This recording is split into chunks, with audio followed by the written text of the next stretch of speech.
पावनेभ्यो वैष्णवेभ्यो नमो नमः।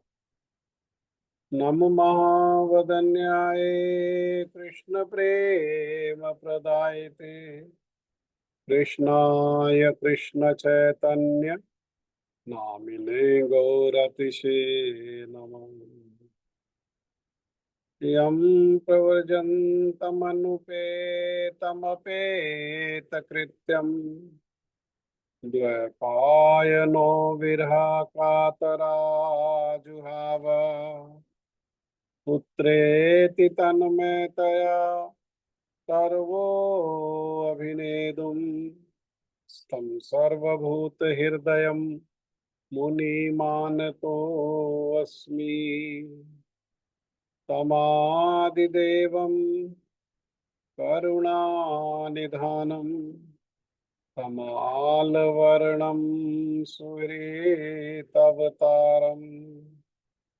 अपार संसार समुद्रसेतुं भजामहे भागवत स्वरूपम्।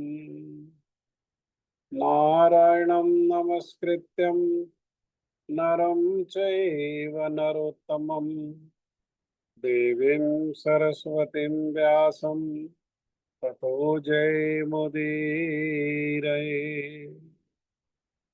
हे कृष्ण करुणा सिंधु दीनबंधु जगतपते गोपेश गोपिका कांत श्री राधा कांत नमस्तुते। तप्त कांचन गौरांगी श्री राधे वृंदावनेश्वरी वृषभानुसुते देवी प्रणमामि हरिप्रिया। भक्त्या विहीन अपराधलक्षे क्षिप्ताश्च कामादि तरङ्गमदे कृपामयि त्वां शरणं प्रपन्ना वृन्दे नमस्ते चरणारविन्दम् वृन्दे नमस्ते चरणारविन्दं वृन्दे नमस्ते चरणारविन्दम्। श्रीकृष्ण चैतन्य प्रभु नित्यानंद श्री अद्वैत गदाधर श्रीवासादि गौर भक्त वृंद। हरे कृष्ण कृष्ण कृष्ण हरे हरे हरे राम राम राम हरे हरे। मैं सबसे पहले मेरे गुरुपाद पद्म नित्य लीला प्रविष्ट ओम विष्णुपाद परमहंस परिव्राजकाचार्य अस्तोत्र शतयुगाचार्य श्री श्रीमद भक्ति वेदांत शिल नारायण गोस्वामी महाराज जी के अभय चरणार विंद में अनंत कोटि दंडवत प्रणाम करते हुए उनकी कृपा याचना करता हूँ। तदुपरांत नित्य लीला प्रविष्ट ओम विष्णुपाद अस्तोत्र शत श्री श्रीमद भक्ति वेदांत स्वामी महाराज शील प्रभुपाद जी के चरण सरोज में अनंत कोटि दंडवत प्रणाम। रूप अनुग गुरु परंपरा के चरणों में अनंत कोटि दंडवत प्रणाम। ग्रंथराज श्रीमद् भागवत महापुराण श्रीमद् भागवत कथा श्रीमद् भागवत कथा के श्रोता वृंद वैष्णव वैष्णवी माता भाई बहन प्रभु आप सभी का हार्दिक अभिवादन। आप सभी को मेरा यथायोग्य प्रणाम।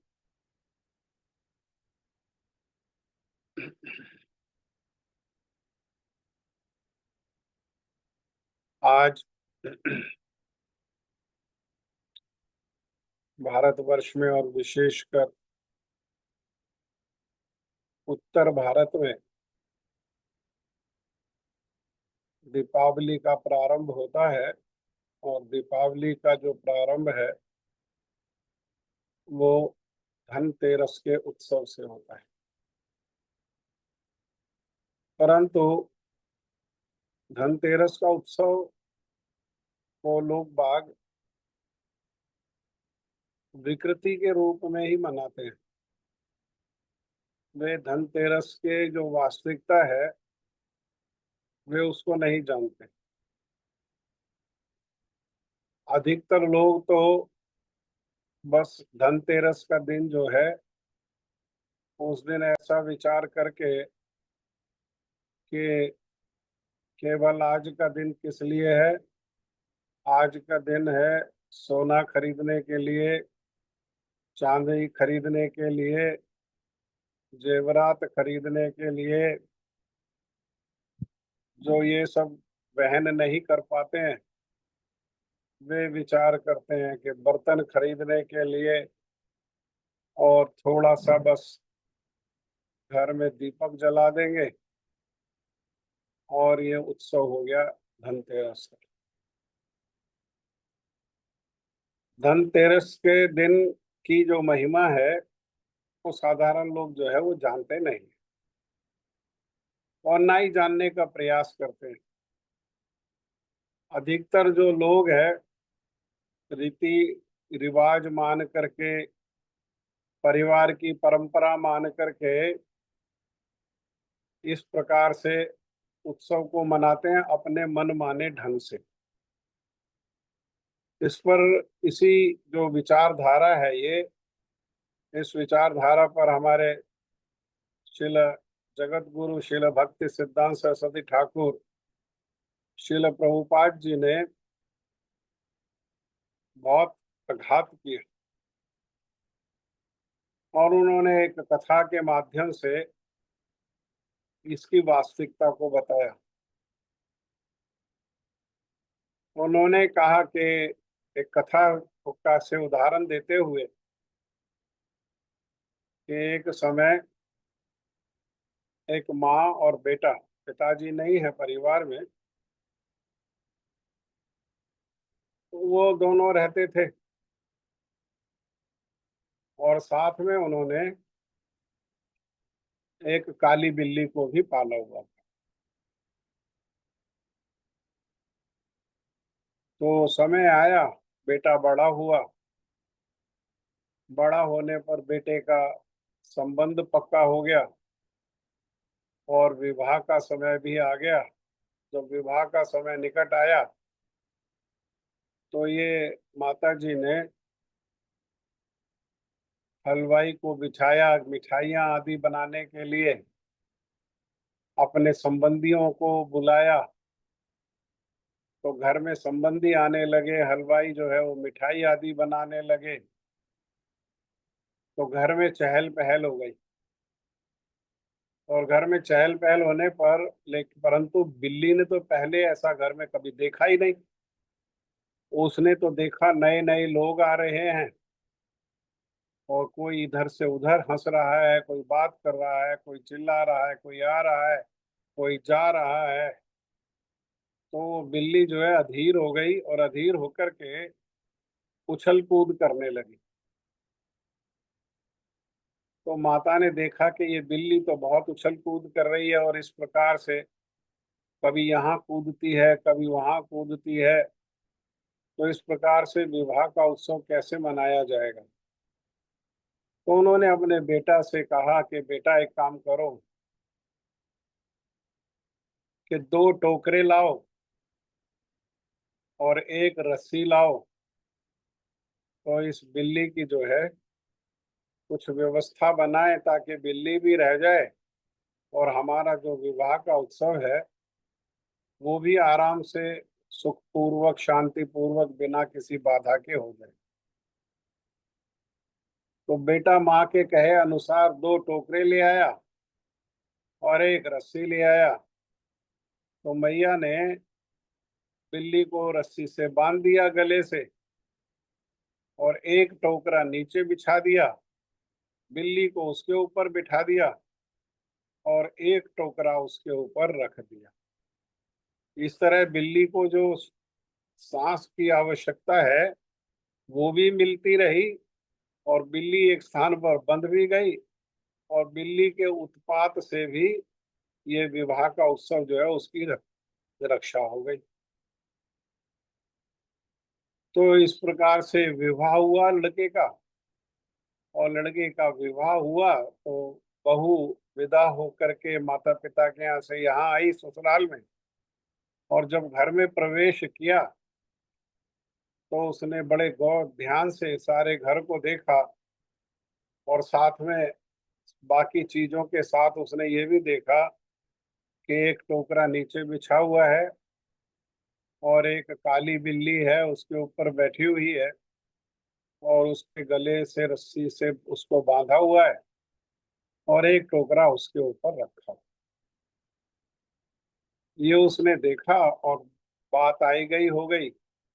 धीरे धीरे समय व्यतीत हुआ, और इनको दंपति को बेटा हुआ। बेटा बड़ा होने लगा, और जब बेटा बड़ा हुआ तब तक दादी का शरीर छूट गया। जिस मैया ने विवाह किया था अपने बेटे का, उनका शरीर छूट गया।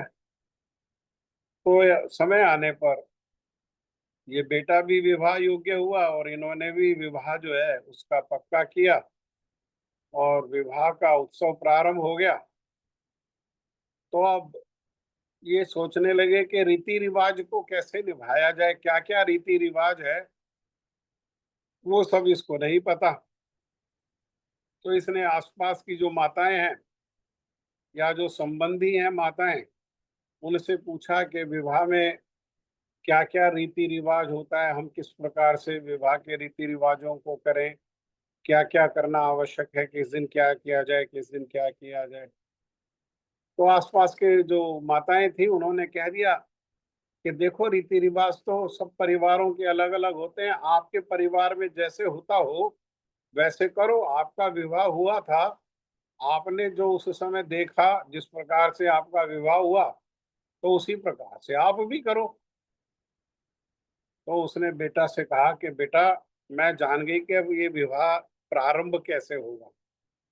तो सबसे पहले जो रीति है वो यही है कि काली बिल्ली के बिना ये विवाह संभव नहीं। तुम एक काली बिल्ली लाओ, एक रस्सी लाओ, और एक जो है दो टोकरे लाओ, और बिल्ली को गले से बांधो रस्सी से, और एक टोकरे को नीचे बिछाओ, और बिल्ली को उसमें बिठा करके एक टोकरा उसके ऊपर रखो। यही हमारे परिवार का रीति रिवाज है। हाँ, क्यों, कहाँ से मिला ये रीति रिवाज? अरे मैंने अपने विवाह में अपनी सास को इसी प्रकार से करते हुए देखा, तो उसी से तो सीखा मैंने।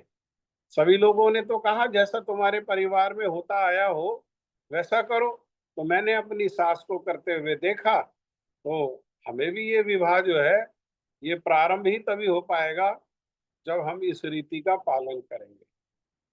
तो प्रभुपाद जी प्रहार कर रहे हैं, हाँ, कि रीति रिवाज जो है उसका कारण नहीं जानता कोई, क्यों करना है किसी रीति को, उसको करने से क्या लाभ है, क्या घटित होगा, ये सब नहीं जानते। बस इसलिए कर देते हैं, हाँ हाँ हमारी सास भी करती थी ऐसा, और उनकी सास भी करती थी, हमने इसको भी देखा करते हुए, हमने इसको भी देखा करते हुए, इसलिए हम भी कर रहे हैं। क्यों कर रहे हैं ये नहीं पता। ये ना तो कोई जिज्ञासा करता है, और कोई जिज्ञासा करे तो लोग जानते नहीं है। वो तो बस ऐसा ही पीढ़ी दर पीढ़ी, बस उसने उसकी सास को देखा, उसकी सास ने अपनी सास को देखा, बस इसी प्रकार से रीति रिवाज चले आ रहे हैं, और इसी प्रकार से करे जा रहे हैं। किसी ने कभी पूछा ही नहीं कि ये क्यों करना चाहिए, किसको करने से क्या लाभ है। तो इसी प्रकार जो है इस संसार में अनेकों अनेक रीति रिवाज हैं। परंतु धनतेरस के दिन बहुत शुभ घटना घटित हुई।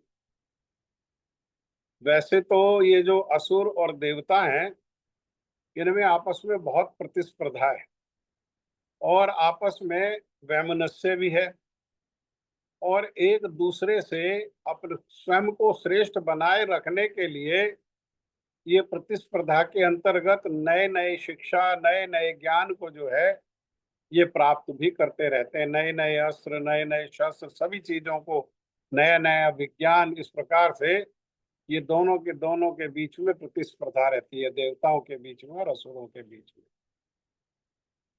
परंतु एक समय श्री प्रहलाद महाराज के जो पुत्र हैं, पोते, प्रहलाद महाराज के पुत्र का नाम है विरोचन, और विरोचन के जो पुत्र जो प्रहलाद महाराज के पोते हैं, उनका नाम है श्री बलि महाराज। तो ये असुरों के राजा हैं और देवताओं के राजा इंद्र हैं, और दोनों में आपस में सामंजस्य हुआ। दोनों में, देवताओं में और असुरों ने आपस में सामंजस्य करके समझाने के बाद उन्होंने सामंजस्य किया और ये विचार किया कि हम दोनों मिलकर के क्या करेंगे, हम दोनों मिलकर के समुद्र मंथन करेंगे। समुद्र में अनेकों अनेक रत्न हैं, मोती हैं, उनको प्राप्त करेंगे, और अंततः समुद्र में अमृत है, समुद्र के गर्भ में अमृत भी है, उस अमृत को भी प्राप्त करेंगे। लेकिन उसको प्राप्त करने के लिए ना तो ये देवताओं के लिए अकेले संभव है और ना ही असुरों के लिए अकेले संभव है। इसलिए क्या करेंगे, दोनों के दोनों मिल करके ये समुद्र मंथन करेंगे। जब समुद्र मंथन का विचार हो गया और आपस में दोनों जो दल है उनमें आपस में सामंजस्य हो गया कि दोनों मिलकर के करेंगे, तो विचार किया कि भाई ये तो विशाल समुद्र है, तो विशाल समुद्र में मथने के लिए तो मथानी चाहिए, तो मथानी किसको बनाया जाए, और मथानी को चलाने के लिए तो रस्सी चाहिए, तो रस्सी किसको बनाया जाए। साधारण रस्सी और साधारण मथानी से तो समुद्र का मंथन हो नहीं सकता। तो तब निर्णय हुआ कि जो वासुकी सांप है, वासुकी नाग है, उसका क्या करें, ये मथानी की रस्सी बनाया जाए। और मंदराचल पर्वत, ये मंदराचल पर्वत बहुत महत्वपूर्ण है। श्रीमद् भागवतम में भी मंदराचल पर्वत का जो चर्चा है वो अनेकों स्थान पर हुआ।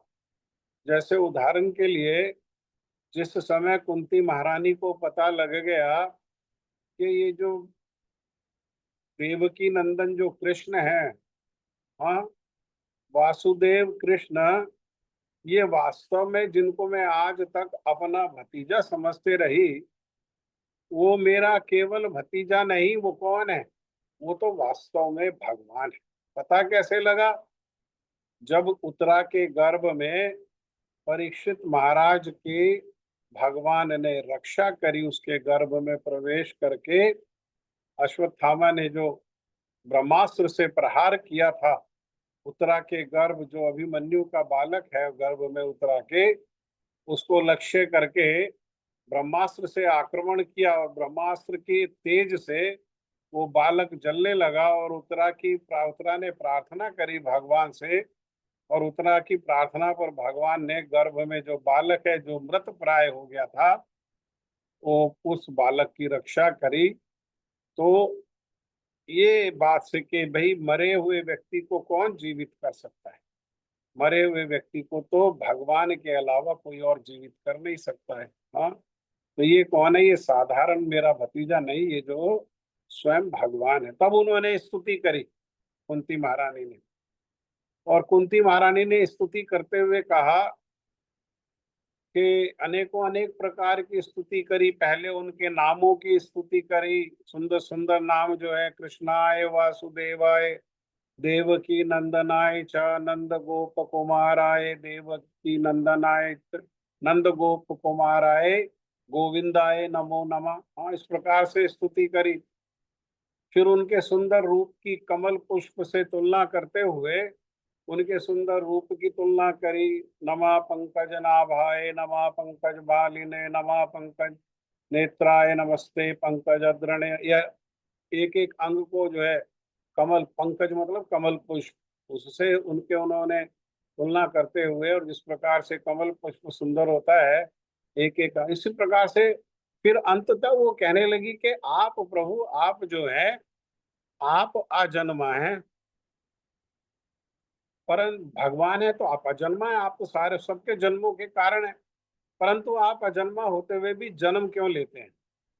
तो उनके जन्म लेने के अनेकों अनेक कारण बताए कुंती महारानी में, और उन्हीं जो कारण है उनमें एक कारण ये भी बताया कि जिस प्रकार से मंदराचल पर्वत की शोभा को बढ़ाने के लिए मंदराचल पर्वत में चंदन उग जाता है, इसी प्रकार से प्रभु आपने यदुवंश की शोभा को बढ़ाने के लिए क्या है, आपने यदुवंश में अजन्मा होते हुए भी जन्म लेना स्वीकार किया। तो मंदराचल पर्वत बहुत महत्वपूर्ण। तो मंदराचल पर्वत की मथानी बनाई जाए, लेकिन मंदराचल पर्वत इतना विशाल है, इतना विशाल है कि उसको समुद्र तक लाया कैसे जाए। तो तब भगवान ने कृपा करके देवताओं का काम बन के उद्देश्य से उन्होंने एक अवतार लिया। वो भगवान का वो अवतार कहलाया भगवान श्री हरि। और उस श्री हरि के रूप में उन्होंने क्या किया, वे गरुड़ के ऊपर बैठ करके आए और मंदराचल को उखाड़ करके उन्होंने समुद्र में ला करके रख दिया। अब रख तो दिया, लेकिन वो मंदराचल पर्वत टिके कहाँ? हाँ, उसको खड़ा करते हैं तो कभी तो वो खड़ा होता है तो कभी असुरों के ऊपर गिर जाता है, क्योंकि एक और तो असुर है वासुकी सांप की रस्सी को पकड़े हुए, और एक और जो है देवता है, कभी देवताओं के ऊपर गिर जाता है। वो तो खड़ा ही नहीं हो पा रहा, खड़ा होने के लिए उसको आधार की आवश्यकता है।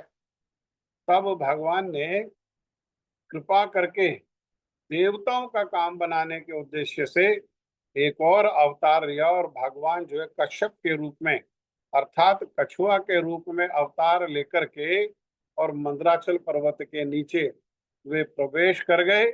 और इस भगवान के जो कछुआ का अवतार है, उनकी जो विशाल जो कमर है, उसके ऊपर उन्होंने क्या किया, मंदराचल पर्वत को धारण कर लिया। ऐसे ही साधारण में अमृत की प्राप्ति नहीं हो गई, और मंदराचल पर्वत को उन्होंने धारण कर लिया। और फिर ये असुर और देवता मिलकर के ये समुद्र मंथन करने लगे। समुद्र मंथन किया तो प्रारंभ में अमृत नहीं निकला। प्रारंभ में क्या निकला? प्रारंभ में विष निकला, और विष भी साधारण नहीं, हलाहल विष निकला।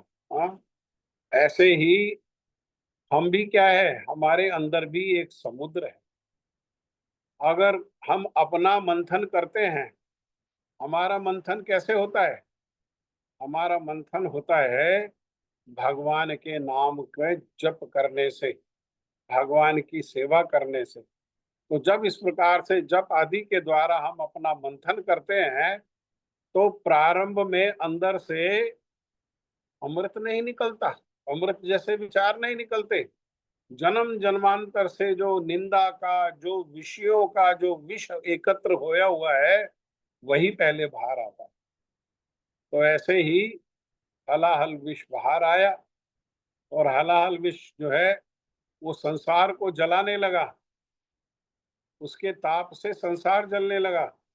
तब भगवान के आदेश पर भगवान के बहुत प्रिय भक्त वैष्णव नाम यथा शंभु भोले बाबा ने भगवान को प्रसन्न करने के उद्देश्य से, अपने प्रभु को प्रसन्न करने के उद्देश्य से क्या किया, उन्होंने उस हलाहल जल को कंठ में रख लिया।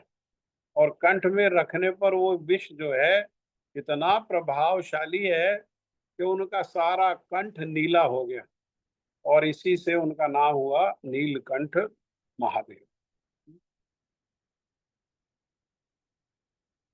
और उसके बाद अनेकों अनेक चीजें निकली, और अंततः उसमें से आज के दिन भगवान ने एक और अवतार लेकर के, कौन सा अवतार?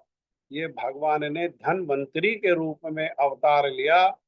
धनवंतरी के रूप में अवतार लेकर के वो जो जितने भी स्टोन्स हैं उन सबको लेकर के, और सारे औषधियों को लेकर के, और साथ में अमृत कलश को लेकर के आज ही के दिन जो है भगवान धन्वंतरी प्रकट हुए, इसीलिए उनके प्राकट्य दिवस को ही क्या कहते हैं, ये धनतेरस कहते हैं। हाँ, और इसी इसी इसीलिए आज के दिन जो है ये उत्सव मनाया जाता है, और आज के दिन से ये दीपावली का जो उत्सव है वो उत्सव प्रारंभ होता है।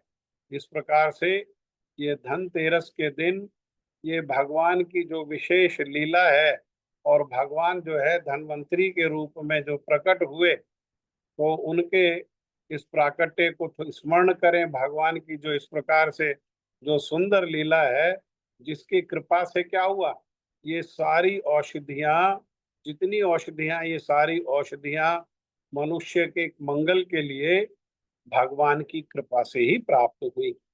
और ये जितने रत्न हैं, वो रत्न को भी का क्या हुआ, रत्न को भी भगवान धन्वंतरी लेकर के प्रकट हुए। भगवान धन्वंतरी की कृपा से ही ये सारे के सारे रत्न जो है ये मनुष्य मात्र को प्राप्त हुए। और अमृत को लेकर भी भगवान धन्वंतरी आज ही के दिन जो है वे प्रकट हुए, तो वो अमृत भी जो है वो भगवान की कृपा से ही प्राप्त हुआ। लेकिन ये जो अमृत है, ये अमृत भी साधारण रूप से प्राप्त नहीं हुआ।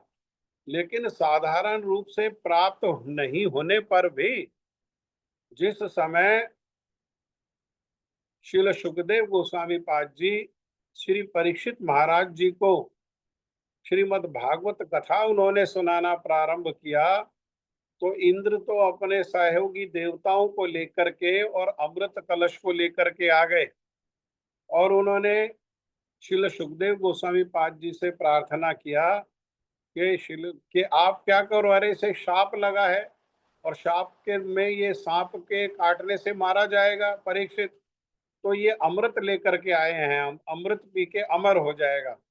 तो ये जो स्वर्ग का अमृत है, हाँ, ये तो इसको पिला दो, लेकिन ये जो श्रीमद् भागवत का जो कथामृत है ये हमको पिला दो।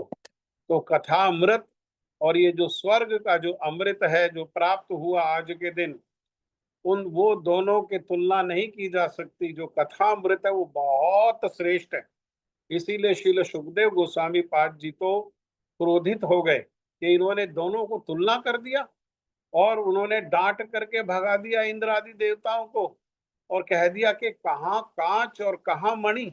ये जो स्वर्ग का जो अमृत है ये क्या है, अरे ये तो साधारण कांच के जैसा है, जैसे कांच के टुकड़े हैं, उन कांच के टुकड़े में भी सूर्य का प्रकाश पड़ता है तो उसमें भी चमक आ जाती है, लेकिन वह मणि थोड़ा ही है। और कहाँ मणि, ये भागवत कथामृत क्या है, ये उस कांच के टुकड़े के तुलना में ये भागवत कथामृत जो है ये श्रेष्ठ है, ये मणि है।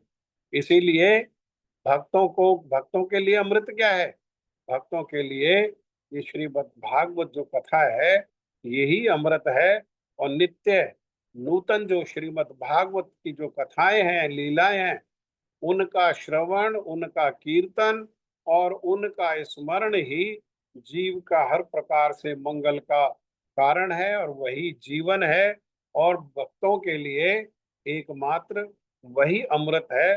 भक्त लोग किसी और अमृत के चक्कर में भागवत को छोड़ करके नहीं पढ़ते। श्रीमती राधा रानी ने भी क्या कहा, इन कथाओं को श्रीमती राधा रानी ने भी गोपी गीत में अन्य गोपियों के साथ जो है ये भागवत की कथाओं को, भगवान की लीला कथाओं को अमृत ही कहा है। तब कथा अमृतम तप्त जीवनम कवि भिरीडितम कल्मषापहम श्रवण मंगलम श्रीमदाततम भुवि गृणन्ति ते भूरिदा जना। और भागवत की कथाओं को अमृत कह बता करके साथ ही जो हमारे जीवन में इन कथाओं को लेकर के आते हैं उनको सबसे बड़ा हितैषी, और उनको श्रीमती राधा रानी ने सबसे बड़ा दानी बताया है। इसीलिए हम सभी लोग जिनकी कृपा से हमें ये कथाएं प्राप्त होती हैं, हम उनके चिर ऋणी हैं। और हमारा जीवन, हमारी जो अमृत है वो क्या है, ये कथा अमृत ही हमारा जीवन है, और कथा अमृत ही वास्तव में हमारा अमृत है। ठीक है, अभी जप करो।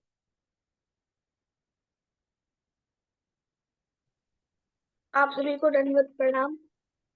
श्री कृष्ण चैतन्य ओम अज्ञानतिमिरान्धस्य ज्ञानाञ्जनशलाकया चक्षुरुन्मीलितं येन तस्मै श्रीगुरुवे नमः।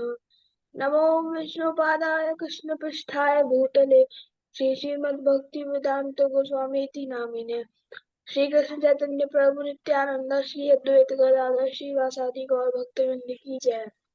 हरे कृष्णा कृष्णा कृष्णा हरे हरे, हरे राम राम राम हरे हरे।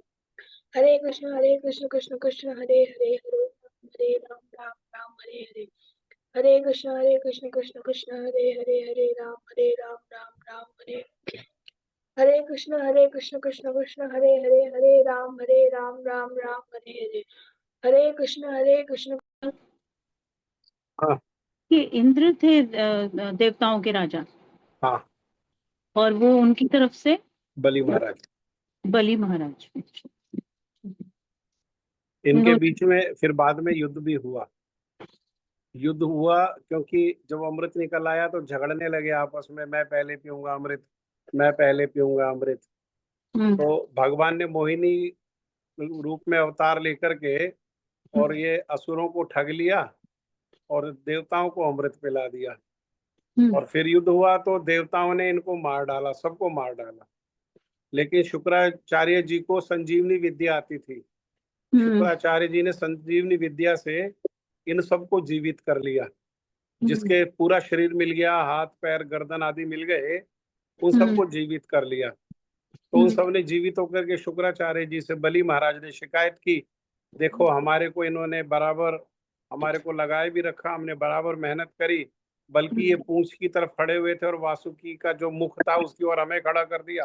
और हम्म, वासुकी के मुख से जो अग्नि निकली, विष की अग्नि निकली, उस सबको हमने सहा। और ये अमृत जो है विष्णु ने क्या किया, इनको पिला दिया, भेदभाव किया हमारे और इनके बीच में। तब उन्होंने शुक्राचार्य जी ने कहा कि मैं तुम्हें इंद्र का पद, तुम इंद्र का पद चाहते हो ना, मैं तुम्हें इंद्र का पद दिलाऊंगा। तुम क्या करो, तुम विश्वजीत नामक जो है यज्ञ करो। हाँ, जिसमें नहीं, वो तो बाद में आए थे ना, जो कौन? वामन देव रूप में हाँ, भगवान जब आए।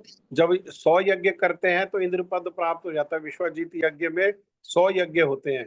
तो जब 100वां यज्ञ हो रहा था, अंतिम यज्ञ हो रहा था, तब भगवान जो है वो वामन के रूप में अदिति के प्रार्थना पर, अदिति ने पयोव्रत किया, कश्यप ऋषि ने जो बताया पयोव्रत, उस पयोव्रत को करने से ये भगवान जो है प्रकट हुए। और वैसे भी भगवान जो है इनके घर में 3 बार आने वाले थे। यही प्रश्नी और सुतपा थे पूर्व जन्म में।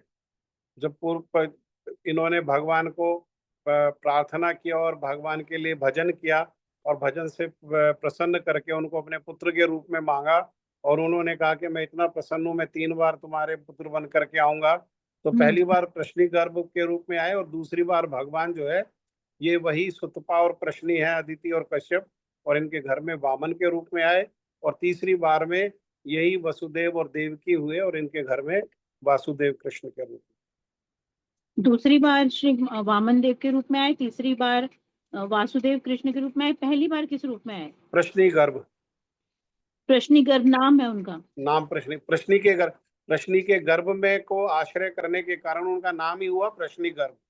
अच्छा अच्छा अच्छा अच्छा। जो प्रश्नी के गर्भ से को आश्रय करके संसार में आए, उनका वो प्रश्नी गर्भ। हम्म। प्रभु जी, जो श्रीमद् भागवतम के श्लोक हैं, जो गौड़ीय वेदांत प्रकाशन की जो श्रीमद् भागवतम है, उसमें तो श्लोक का अर्थ लिखा है,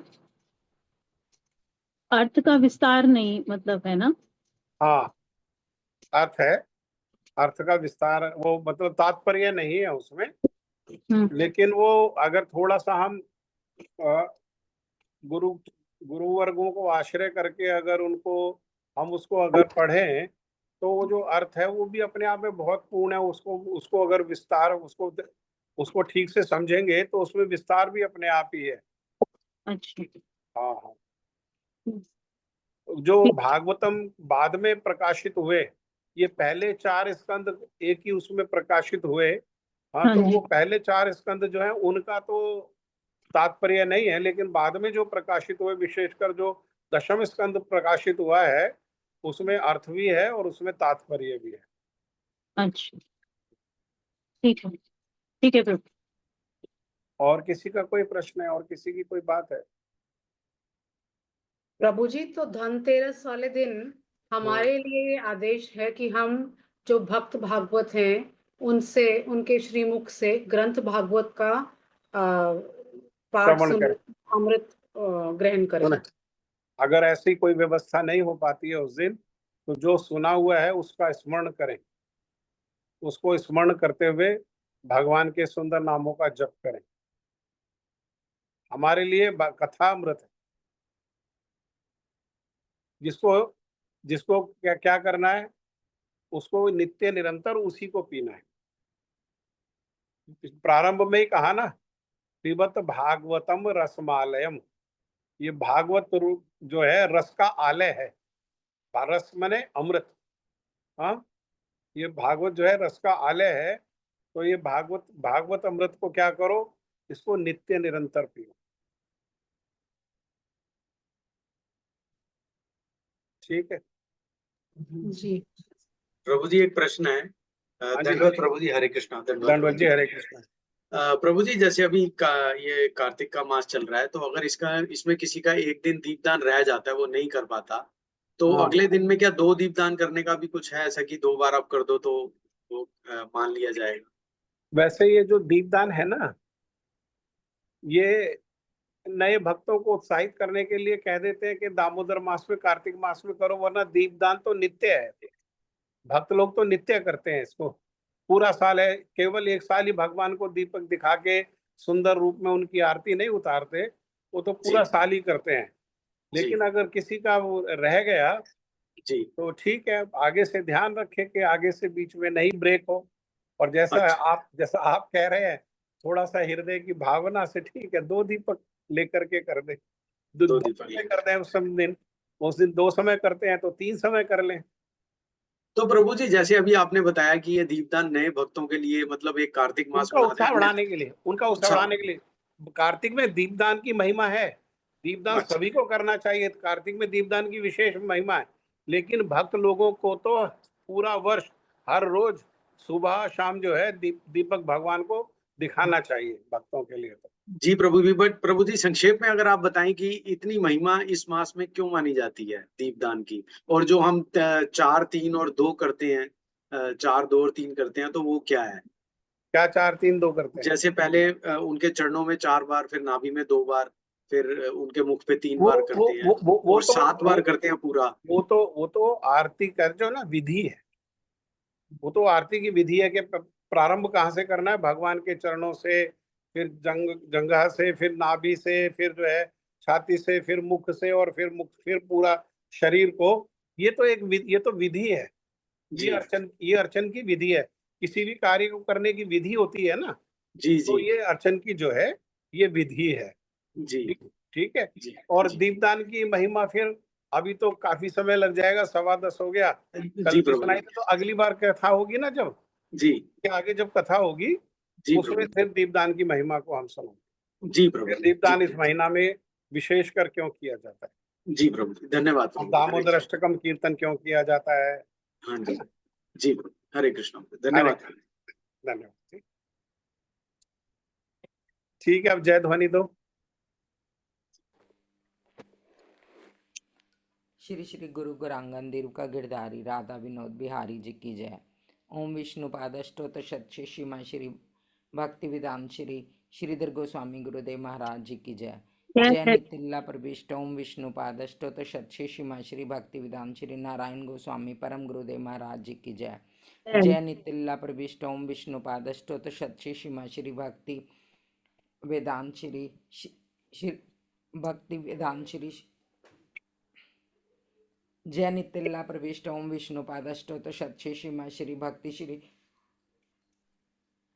भक्ति वेदांत स्वामी महाराज श्रील प्रभुपाद की जय। जय नित्य लीला जय नितिल्ला प्रविष्ट ओम विष्णुपाद अष्टोत्तर शतशे श्रीमा श्री भक्ति विधान श्री वामन गोस्वामी महाराज जी की जय।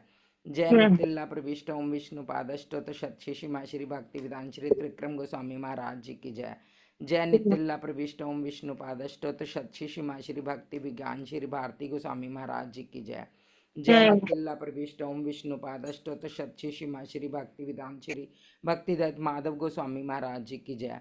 जय मिथिला प्रविष्ट ओम विष्णुपाद अष्टोत्तर शतशे श्रीमा श्री भक्ति प्रज्ञान केशव गोस्वामी महाराज जी की जय। जय मिथिला प्रविष्ट ओम विष्णुपाद अष्टोत्तर शतशे श्रीमा श्री भक्ति विदाम श्री स्वामी महाराज जी की जय। जय मिथिला प्रविष्ट ओम विष्णुपाद अष्टोत्तर शतशे श्रीमा श्री भक्ति सिद्धांत सरस्वती ठाकुर श्रीला प्रभुपाद की जय। जय मिथिला प्रविष्ट ओम विष्णुपाद परमहंस बाबा जी श्री गौर किशोर दास गोस्वामी महाराज जी की जय। जय मिथिला प्रविष्ट ओम विष्णुपाद सहितानंद श्री भक्ति विनोद ठाकुर की जय। वैष्णव सार्वभौम श्री जगन्नाथ दास बाबा जी महाराज की जय। जय श्री गौड़िया विधानचार्य श्री बलदेव विद्याभूषण प्रभु की जय। श्री विश्वनाथ चक्रवर्ती ठाकुर की जय। श्री नरोत्तम श्री निवास श्री श्यामानंद प्रभु त्रय की जय। श्री किशनदास कविराज गोस्वामी प्रभु की जय। श्री वृंदावन दास ठाकुर की जय। श्री रूप सनातन भट्ट रघुनाथ श्री जीव गोपाल भट्ट दास रघुनाथ छठ गोस्वामी प्रभु की जय। श्री स्वरूप दामोदर राय रामानंद आदि श्री गौर पार्षद वृंद की जय। नामाचार्य श्री हरदास ठाकुर की जय। प्रेम से कहो श्री कृष्ण चैतन्य प्रभु नित्यानंदा श्री अद्वैत गदाधर श्रीवासादि श्री गौर भक्त वृंद की जय। श्री अंतरदीप मायापुर सीमानदीप गौद्रुमदीप मध्यदीप कौलदीप ऋतुदीप जनुदीप मौद्रुमदीप रुद्रदीपात्मक श्री नवदीप धाम की जय। श्री श्री राधा कृष्ण गोप गोपी गोवर्धन द्वादश गुणात्मक श्री ब्रजमंडल की जय। द्वादश उपन की जय। श्री राधा कुंड श्याम कुंड यमुना गंगा तुलसी भक्ति देवी की जय। श्री जगन्नाथ बलदेव सुभद्रा सुदर्शन जू की जय। सर्वविघ्न विनाशकारी नरसिंह वरा देव की जय। भक्त श्री प्रहलाद महाराज की जय। दामोदर मास की जय। राधा दामोदर की जय। उजेश्वरी देवी की जय। राधा रानी की जय। चारों धाम की जय। चारों संप्रदायों की जय। चारों आचार्यों की जय। आकर मठ राज्य तन्ने मठ श्री देवानंद गौड़िया मठ श्री केशव जी गौड़िया मठ श्री गिरधारी गौड़िया मठ श्री राधा गोपीनाथ गौड़िया मठ श्री रूप सनातन गौड़िया मठ और अनन्य शाखा मठ समूह की जय। श्री हरि नाम संकीर्तन की जय। अनंत कोटि वैष्णव वृंद की जय। समागम भक्त वृंद की जय। श्री गौर प्रेमानंदे हरि हरि बोल। श्री राधानाथ प्रभु की जय। सभी को जय श्री ब्रजमंडल परिक्रमा की जय। परिक्रमाकारी भक्त वृंद की जय। आप सब भक्तों की जय। आज के सत्संग की जय। आज के आनंद की जय। साई गौर प्रेमानंदे हरि हरि बोल। हरे कृष्ण राधे राधे दंडवत प्रणाम।